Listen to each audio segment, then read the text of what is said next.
Deuxième partie de ce débat d'entre-deux tours. Nous sommes toujours sur la 7e circonscription de l'Hérault. François Doré. Oui, on a évoqué brièvement la pêche tout à l'heure, très brièvement. C'est une préoccupation qui concerne pleinement les électeurs de la 7e circonscription. Les chalutiers sont restés à quai pendant un mois quasiment. Ils ont été payés pour rester à quai. On paye aussi, on donne des subventions pour détruire des bateaux. La situation est en crise, on le sait. Les marins pêcheurs ne peuvent plus vivre de leur métier. Est-ce qu'il n'est pas temps aujourd'hui de changer radicalement de politique de la pêche ?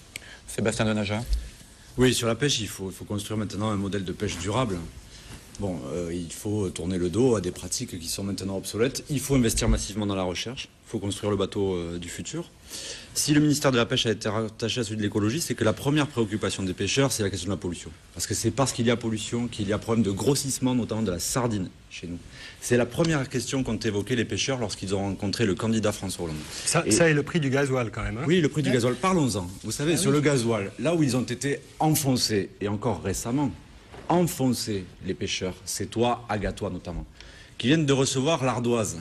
C'est qu'en 2005, Nicolas Sarkozy, ministre des Finances, a permis aux pêcheurs de recevoir une aide pour juguler la hausse du prix du gasoil. Et aujourd'hui, l'Union européenne demande le remboursement de ces aides. Un pêcheur m'a dit la semaine dernière que la facture pour ce qui le concernait, c'était 41 000 €. C'est l'UMP. C'est l'UMP, c'est Monsieur le maire, c'est le ministre qui était en charge de ce dossier, qui est responsable de la situation actuelle pour les pêcheurs. C'est la majorité sarkozyste sortante à laquelle vous appartenez, monsieur, qui est responsable de la crise chalutière. Vous disiez hier que vous aviez poussé tant et tant de portes. Le problème, c'est que cette porte, elle s'est refermée sur le pied des pêcheurs, qui essayaient effectivement de la pousser. Ils n'ont pas trouvé l'aide attendue. Et quand ils ont trouvé une aide, aujourd'hui, l'Union européenne leur dit que cette aide, elle était illégale. J'ai des torts. Écoutez, j'étais d'abord le député qui a le plus aidé les pêcheurs pendant cette mandature, puisque très régulièrement, j'allais dans les ministères avec eux. Et en effet, c'est bien d'enfoncer des clous comme M. Denaja. En effet, il y a un problème de la ressource. Bon, et ça, aucun candidat ne va pouvoir multiplier les poissons dans la mer. Et la pêche durable et le bateau du futur, monsieur Denaja, si vous l'avez déjà dessiné d'ailleurs, on est preneur, ça se fait pas en 2 jours. Et croyez bien qu'avec Michel Barnier, avec Bruno Le Maire, en effet, qui ont été successivement ministres de la pêche, parce qu'ils étaient ministres de la pêche et de l'agriculture en exercice, en effet, nous avons fait un plan de pêche durable, mais ça prend du temps. Et en même temps, nous avons aidé à passer ce cap, parce que nous avons en effet mis l'Union européenne qui est venue abonder dans des aides. Alors celle-ci, monsieur Denaja, justement, nous avons essayé de la réduire au maximum. Et à l'époque, c'était parce que on avait fait des aides directes que l'Europe nous avait tapé sur les doigts, mais on a réduit le remboursement à minima. Entre-temps, il y a eu d'autres aides qui ont été proposées, les contrats bleus, en effet les arrêts temporaires, le temps que la ressource revienne, et que l'IFREMER, sur les recherches que justement elle met en place, puisse trouver des solutions. Et je veux juste dire à monsieur Denaja, concernant la pollution, en effet, des eaux de mer et de l'étang de Thau, parce que mettons toutes ces lagunes ensemble, lorsque nous avions voulu mettre ensemble les agglomérations autour de ce bassin de Thau pour traiter en premier lieu ce problème du bassin versant sur le bassin de Thau, y compris des eaux usées qui se rejettent dans la mer, eh bien tous les socialistes ont fait bloc, je parle de ceux du département, dont les amis de M. Denaja, pour nous empêcher de réaliser ce projet. Donc vous voyez, c'est toujours faites ce que je dis, pas ce que je fais, c'est la force des mots. Je ne me trompe pas d'élection, je parle d'un problème concret, madame. On parle de la pêche et de la conchyliculture. Vous parlez de vos problèmes d'agglomération sur le bassin de Thau. Je parle de projets locaux qui sont en résonance avec les projets dont nous parlons et qui ont été permis par une loi qui est une loi sur la réforme des collectivités territoriales que nous avions voté aussi et que les socialistes se sont empressés d'annuler dès leur arrivée parce que là-dessus ils n'ont absolument pas été modernes, ils ont voulu garder leurs petits barons locaux. Donc excusez-moi, mais toutes les lois que nous votons, madame Jamet, elles ont quand même des incidences au niveau local. Heureusement, et la preuve c'est qu'on parle bien de projets et de problèmes locaux. Non, vous parlez de barons locaux, je tiens à vous dire que j'ai rencontré quand même aussi quelques-uns de vos édiles qui vous soutiennent, mais qui vous reprochent justement votre politique, puisque vous les tenez très très fort, très très serrés par le col. Qu'est-ce que ça veut dire, ça? Eh bien voilà, mais vous parlez de barons locaux. Ça veut dire quoi? Que je les oblige à m'aider, madame? C'est ce que vous êtes en train de dire? Oh oui, monsieur. Le clientélisme, je suis bien placé pour le savoir, je le connais à la région et je sais aussi comment ça marche autour du bassin de Thau. Monsieur, écoutez-moi, vous nous parlez de problèmes d'agglo. Hein? Je Moi, je parle vous d'un parle problème des de problèmes pêche, des de pêcheurs pêche qui et sont de de pollution. votre responsabilité. Vous connaissez très bien, Monsieur Barnier. Vous venez de dire que l'Union européenne vous avait tapé sur les droits. Eh bien, dans ces cas-là, monsieur, le député que vous êtes doit monter au créneau et dire non. Mais nous Il doit sommes- mais nous refuser sommes de montés au voter créneau. les lois et les directives qu'impose l'Union européenne. Vous les avez toutes votées. Vous nous parlez de pollution, etc., de bateaux, monsieur Denaja. On a déjà demandé aux pêcheurs d'investir dans la technologie. Et puis maintenant, on leur dit qu'il faut déchirer les bateaux. La ressource, personne ne sait où elle en est.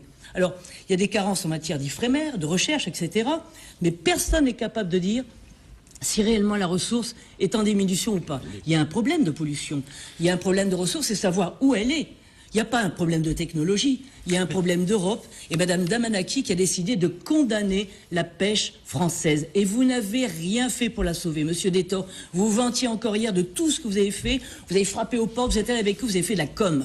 Qu'est-ce qu'on fait aujourd'hui pour les depuis pêcheurs 3 ans, il y a 3 ans, il y avait à 7 encore 47 chaluts. Aujourd'hui, il y en a 27 et 9 sont promis cette semaine dans les jours qui viennent au déchirage. Voilà. Ça, c'est le constat. Et on fait quoi? Mais oui. Qu'est-ce qu'on Mais fait c'est le aujourd'hui constat. Eh bien, je dis, on dit non. On dit non à Madame Damanaki, on dit non à l'Europe, on aide notre pêche et on n'oblige pas en versant des aides aux pêcheurs, en disant on va vous aider à rembourser l'Europe. On dit non, on fait ce qu'on veut. On est chez nous, on aide notre agriculture, on aide nos pêcheurs, on a le droit de les aider. La Chine le fait, les États-Unis le font, tout le monde le fait sauf nous. C'est pour ça que j'y reviens. Si on ne reprend pas notre souveraineté, si on ne restaure pas des frontières, si on ne protège pas nos pêcheurs, si nous n'avons pas la volonté de dire non madame, et de croyez-vous prendre que la les- ruralité, la Monsieur politique Denaja ne s'est pas agricole exprimé, commune c'est n'importe et de quoi. dire Mais si, croyez-vous que monsieur, les nous pêcheurs sommes, nous, déchirent leurs bateaux pour de une- gaieté de cœur? Non, mais, pour- non, mais mais non, à un c'est moment vous donné, qui on vous les demande avez ce que vous obligés. allez faire. C'est l'Europe, mais non. c'est l'Europe Et et c'est la justement, qui leur politique donne que des vous leur aides pour le imposez. faire. Monsieur, vous avez dit amen à Jamais. l'Europe.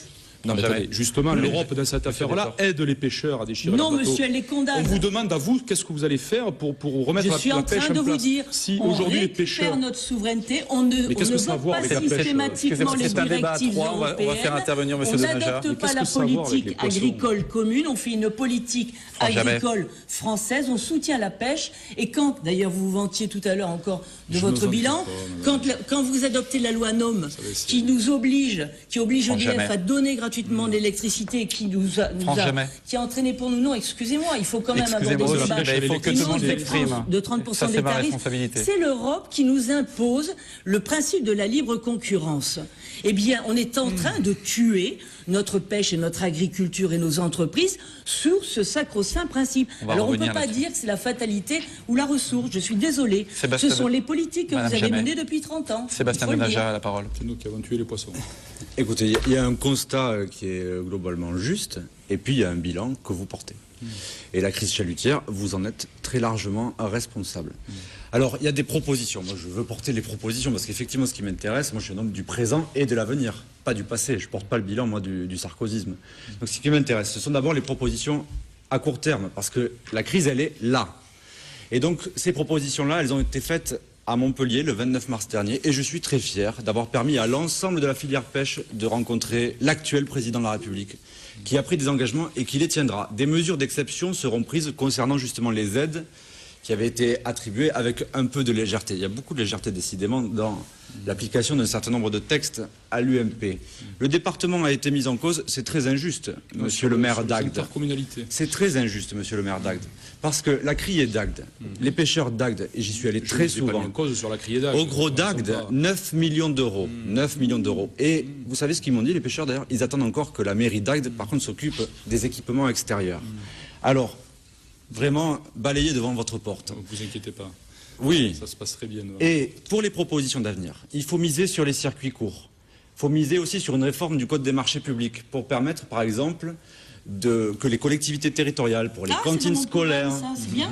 Ben écoutez, madame, si vous dites que le ciel est bleu et qu'il est bleu, je ne vais pas dire le contraire. Bonne chose. Et sur les circuits courts, il faut les développer. Et puis l'avenir de la pêche, il est peut-être plus effectivement dans les gros bateaux énergivores. Il faut investir, je crois. L'avenir de la pêche, ce sont les petits métiers.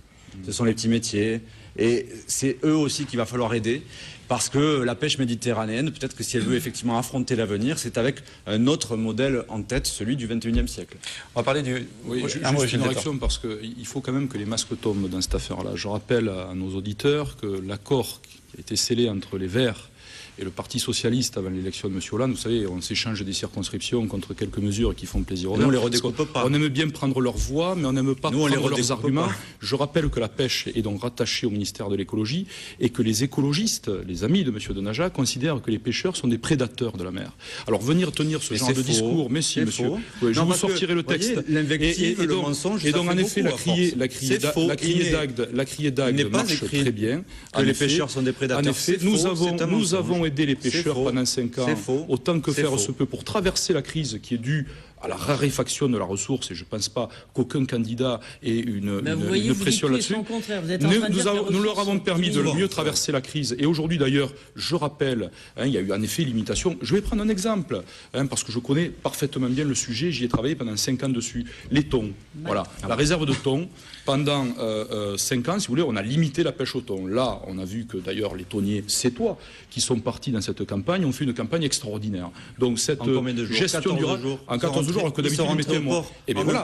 Donc si vous voulez, on va pouvoir réaugmenter le quota par bateau de thon dès l'année prochaine parce que nous avons une gestion durable des quotas. Et les pêcheurs l'ont bien compris puisqu'ils se sont inscrits dans cette politique-là. Donc il ne sert à rien de tout casser, d'invectiver les uns contre les autres. Non, les pêcheurs aujourd'hui ont compris qu'ils devaient rentrer dans une logique durable de la gestion de la ressource. Un mot très court, Franck Jambet, on essaie d'avancer dans les thématiques aussi.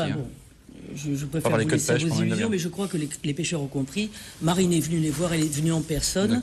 Nous en avons beaucoup discuté et je ne suis pas sûr qu'ils aillent tout à fait dans votre sens. Je tiens à rappeler quand même qu'au niveau du gasoil, effectivement, c'est un problème. Et à rappeler à M. Denaja que dans toutes les régions, le Parti Socialiste a décidé d'augmenter au taux maximum la TIPP. Et ce sont les familles les plus défavorisées, ceux qui sont obligés de vivre en dehors des agglomérations et des grandes villes, qui sont directement touchés. C'est le problème de la ruralité que j'aimerais bien qu'à un moment ou un autre, on aborde parce que ça remet en question la politique des services publics, la casse sociale, etc.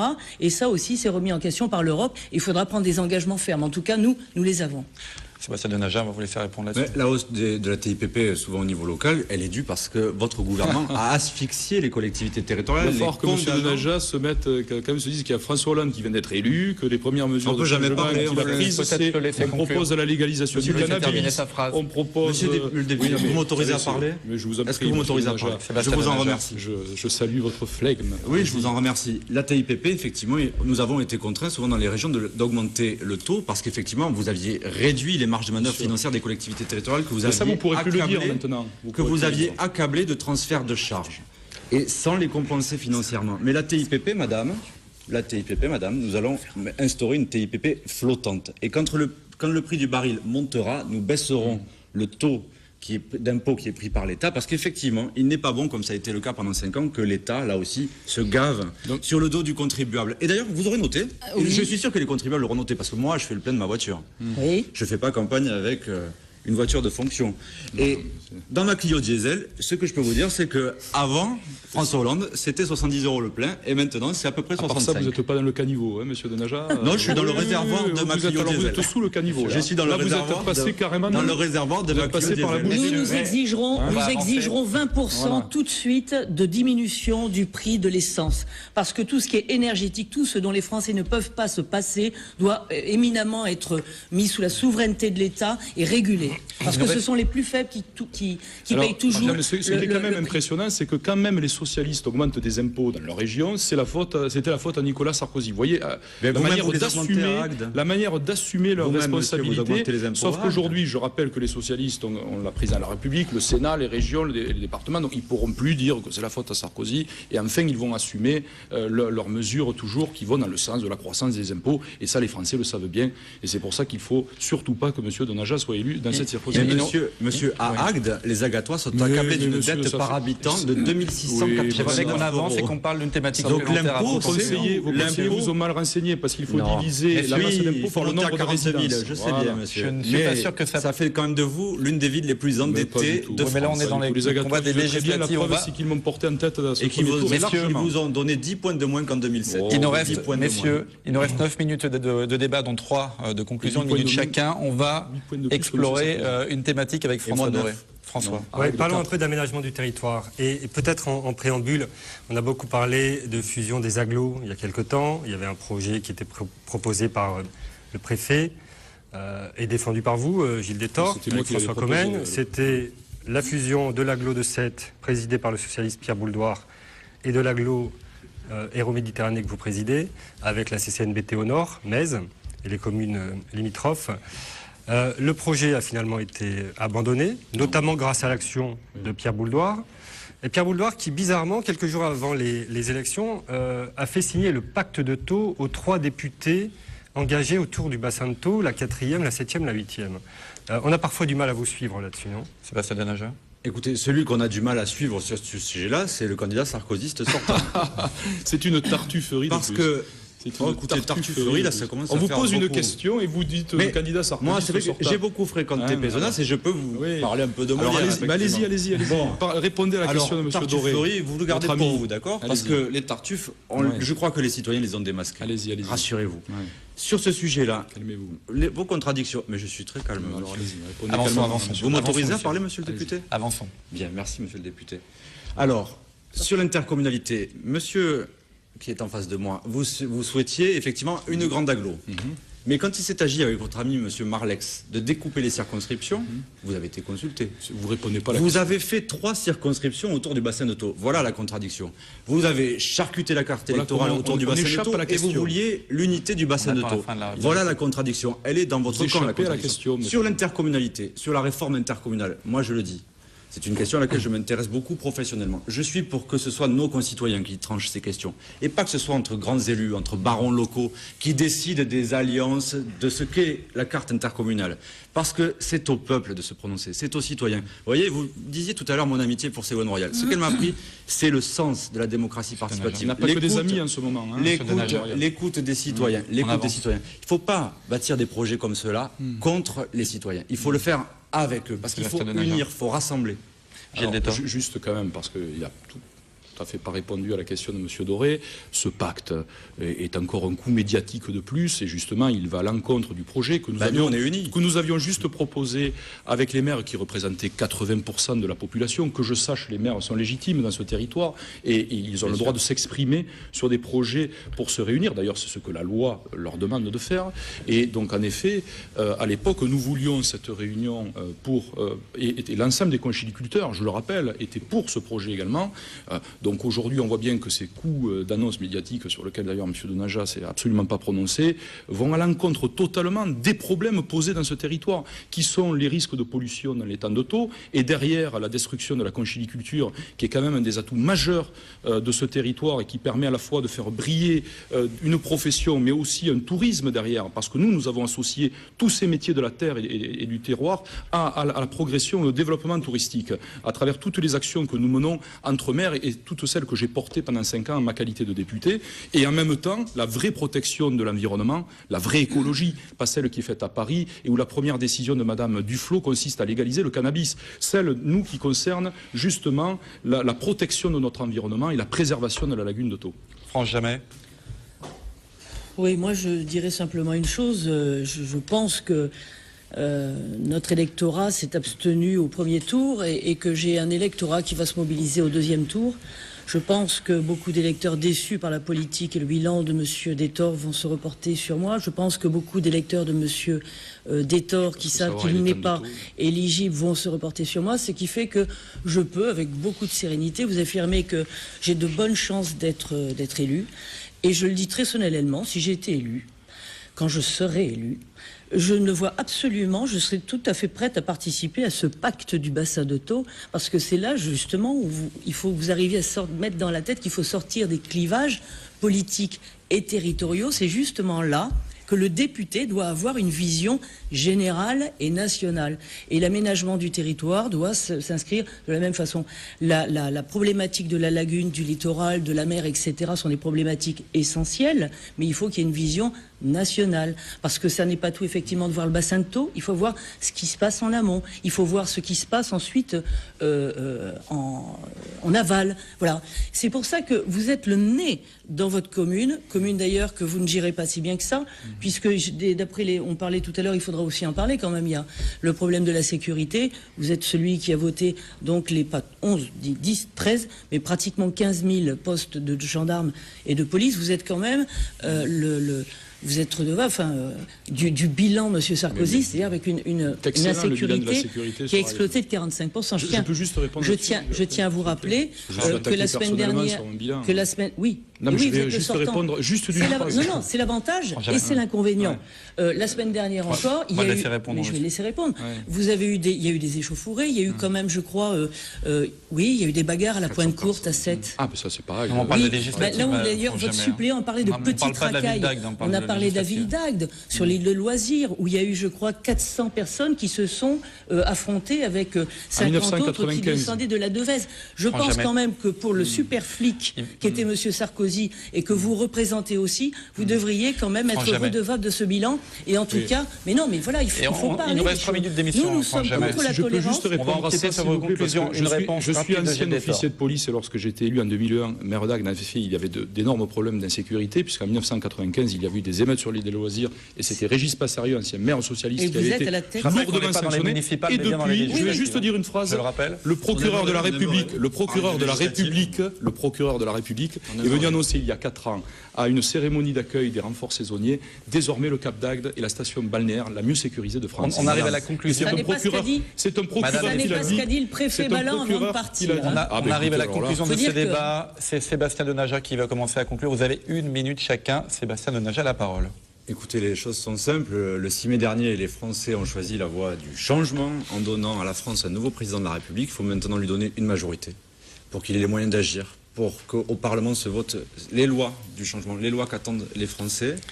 Puis je voudrais dire aussi que moi, si je sollicite la confiance de mes compatriotes dimanche soir, cette confiance-là, je ne la trahirai pas. Je serai un député qui travaille, qui va à l'Assemblée nationale, qui est assidu à la tâche, qui honore le mandat qui lui a été confié, qui est autant sur le terrain qu'au Parlement, pour voter les lois, pour travailler la loi, pour élaborer la loi.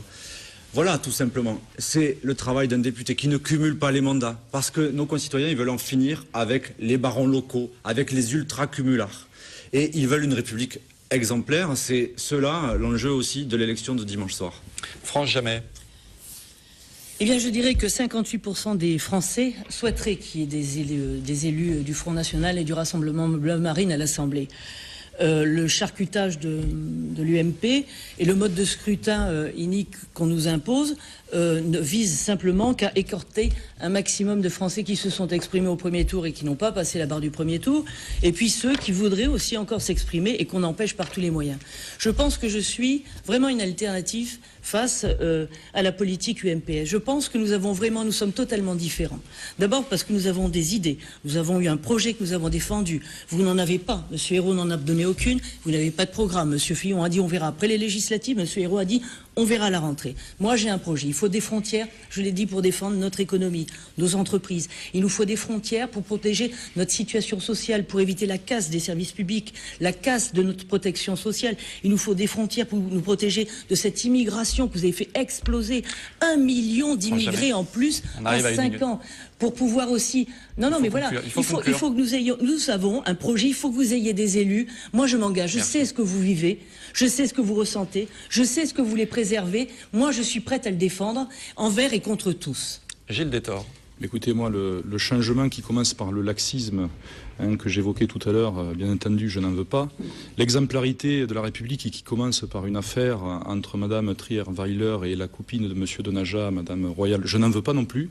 Nous, ce que nous voulons, c'est réellement poursuivre les efforts que j'ai engagés sur ce territoire en tant que maire et président d'agglomération, et surtout préserver les valeurs de la République auxquelles je suis très attaché, et notamment éviter le vote des étrangers aux élections locales, qu'aucun maire ne veut aujourd'hui, éviter toutes ces mesures mesures laxistes vous qui les avez laissés qu'on est en train jamais. de voir venir.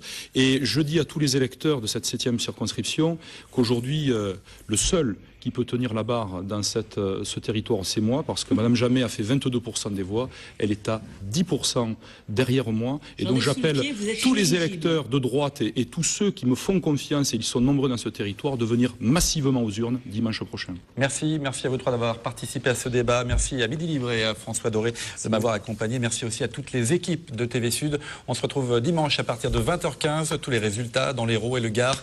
Les résultats, bien sûr, et les réactions des candidats, des députés élus. L'analyse de notre politologue. Rendez-vous donc dimanche 20h15. Les élections législatives en Languedoc, c'est plus que jamais sur TV Sud. Très bonne soirée à tous et à dimanche.